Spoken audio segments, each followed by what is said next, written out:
to the to Secretary Cardona. So in the last legislative session, there was a bipartisan Safer Communities Act. So it was a law that put into place some gun safety measures and also provided funding and access to mental health resources. So that was, something that both Democrats and Republicans supported. The Department of Education interpreted those rules to mean that because of parts of the law that said you can't have guns in schools, that federal funding can no longer be used for gun safety or archery classes. Now, as we know, in Oregon, a lot of people hunt and fish for food, for sport, but archery is a sport that gets kids outside, gets them physically literate, requires focus, and understanding of the outdoors. And gun safety classes are specifically things that we should be investing in. So we have a bipartisan letter that went to the secretary saying, we believe that you should reassess your interpretation because that is not the intent of the law at all. Now in Oregon, we have checked and none of these classes have been stopped. And also there was a vote today in the markup of the Education and Labor Committee, Education and Workforce Committee to fix this loophole so that we can direct the Department of Education that these are not the things that we should be stopping. In fact, we should be investing in more of this, getting kids into the outdoors, getting kids knowing about, conservation and nature and learning how to focus. We should be investing in that.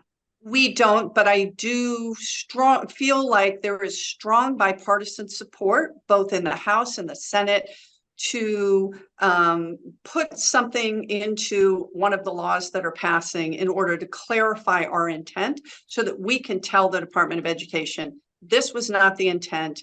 Do not stop funding these programs. These are really, really valuable, and especially in rural communities, they're really critical and important. I feel pretty good about our chances of getting something done.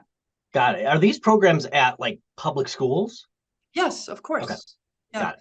We have a number of them, in our area, in our district, and they're great, and kids benefit so much from them. Yeah, I think it's a craven political stunt to distract from the fact that congressional Republicans are about to shut down the government because Kevin McCarthy can't stand up to the most extreme members of his own party. I have spoken to Republicans off the record. They don't feel like they can say it publicly, but they've said this is ridiculous. We came here to work. We don't want to shut down the government. And the fact is, there is no evidence, even in Comer's committee, there is no evidence that the president committed an impeachable offense. So, I mean, fundamentally, what I want to know is, as opposed to impeaching the president, what is Kevin McCarthy and Republican leadership going to do about making sure we don't shut down the government, that we protect firefighters and veterans and all the government services, the FAA, all of these things will stop if we don't do the business of the people. That's what we came here to do.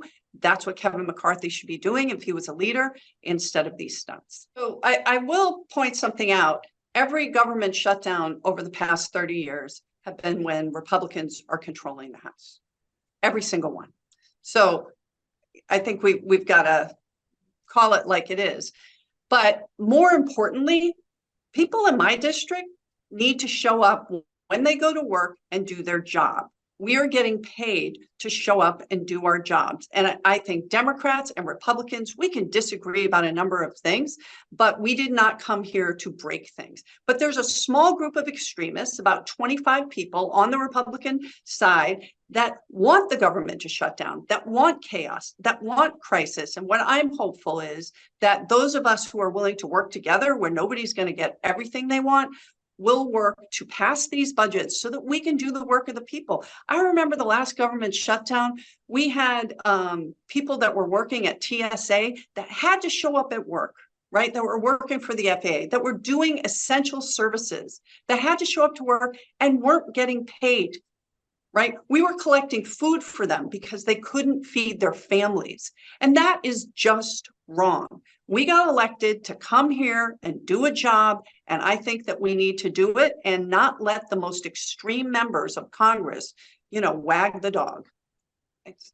Yes, I have. And we're watching that. I think, there's a lot of people on the ground locally. This is less of a federal issue that are working to make sure that we can figure out how to address the healthcare needs of Eugene without the University District Hospital. Even, I know that the fire chief, the ambulance, emergency services are really, really concerned.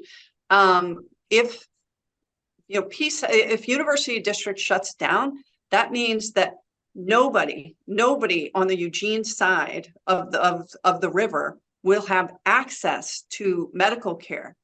If in an emergency, in an earthquake, if the bridge goes down, everything will be in Springfield, and we just can't let that happen. I don't know what the solution is, but we're going to work with anyone who wants to move things forward to figure out what that solution will be.